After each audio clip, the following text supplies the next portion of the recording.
Hey guys, want to know how the market's been performing post-pandemic? How it's recovered? Perhaps it gives you more confidence in the way you would like to come into the Dubai real estate market. Perhaps it gives you a cautious tone. Perhaps you just want the extra knowledge to be able to make good, solid decisions based on the history of the market and how it's been performing specifically for the last 5 to 3 years. Okay, let's talk about that. If you want expert help, there is a link below. Hit it, click it, let's talk. Like, subscribe, and bell icon. Don't forget, you want to ask us a question, you can put it in the comment section and I will answer to the best of my ability, okay? Listen, the post-pandemic recovery really in the Dubai market started in August 2020. But you've got to hang with me, stick around to really understand where the market went, why it went, what happened. You've got to understand that in August 2020, so let's imagine if this is August 2020, the prices hit, prices were the same as the previous low of April 2009. Okay, so August 2020, where prices hit, were the same as the previous low of April 2009. Okay, now what essentially happened post 2020? So you gotta just try to remember this. The last time the market was that low was April 2009. August 2020, market hit the absolute bottom and then it started picking up. Where did it go post that? Okay, you gotta understand where it went. It went up,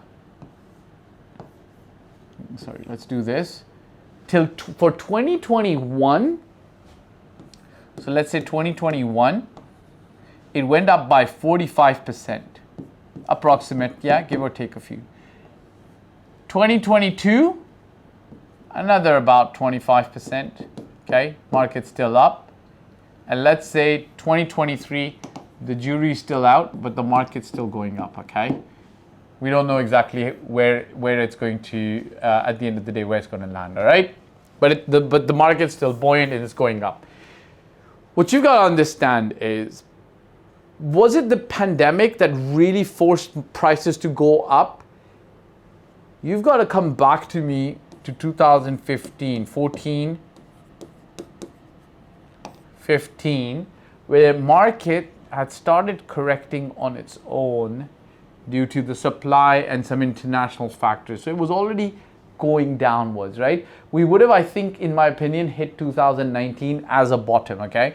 We would have hit 2019 as the market rock bottom, except the pandemic came along, right? Which forced the prices to go here. So this is 2020, like it exasperated and it went further down. You see where I say that 2009 and 2020 August were the same price points? That low price point we would not have reached because the 2009 market and the 2020 market were completely different, right? 2009 was post the global financial crisis, 2020 completely different market, more real, more pragmatic.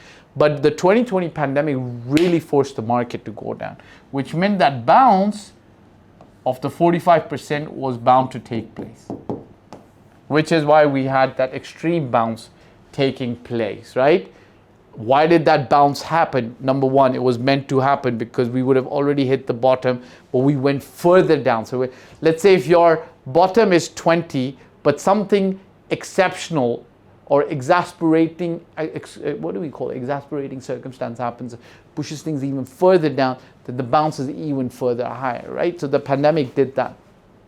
So number one, it was meant to happen. Number one, it was meant to be.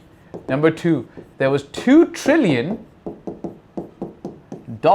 released into the market. So the entire global financial crisis and the quantitative easing that took place afterwards, quantitative easing simply means money put into the market by the Fed and the European Central Bank and so on and so forth to save the economies of Spain, Greece, the US banks, so on and so forth. Every quarter, instead of raising rates, they would push more money out into the market just to get people to survive, do well, etc., etc. During the global financial crisis and the recovery of that, the US Fed put about $2 trillion into the market. Great, free money for everyone. In the 2 months period, well, after the pandemic started, the US Feds released $2 trillion into the market. Free money for everybody, stay at home, lock down, don't work. I'm not commenting on the weird pandemic and the medical science behind it. I've got no expertise to comment on that, but I do know that this is general market knowledge. The $2 trillion went into the market, which caused, for example, Warren Buffett sold his airline shares, airline stocks went up. Bitcoin went up. Watches went up. Cars went up. A lot of money obviously traveled into the Dubai real estate market as well, but a lot of high net worth individuals from the US, Canada, France, who saw that after the 2 trillion shall come taxes, took preventative measures and started moving to Dubai. Number one. Number two, they're also seeing an opportunity in Dubai because during the pandemic, when the entire world was closed in 2020, Dubai was open for business. This is not me saying that. This is everybody in the world who experienced it, right? Look at Steve Harvey talking about the Dubai market. He talks about how Dubai took preemptive measures, got people vaccinated, had smart lockdowns, and then recovered fast and became open for business faster than everybody else, right? I think they were the most vaccinated country, maybe right after Israel and so on and so forth. What's this mean for you as an investor? You've got to understand that the post-pandemic recovery was higher. We might see 45-25% prices going up, but you've got to understand that the bounce back was higher and then $2 trillion were making its way to the market. But the US, Americans, Canadians are still going to be looking for opportunities to come in to the market, which means more buoyancy and strength in this market for at least a couple more years. That's what I see. God knows best. Ciao for now. Hey guys, thank you for watching the video. I hope you liked it. My name is Fahd Dawood. I've been doing this for 15 plus years. I started in Toronto, Canada in 2006, and since 2007 I've been based in Dubai and doing real estate in Dubai.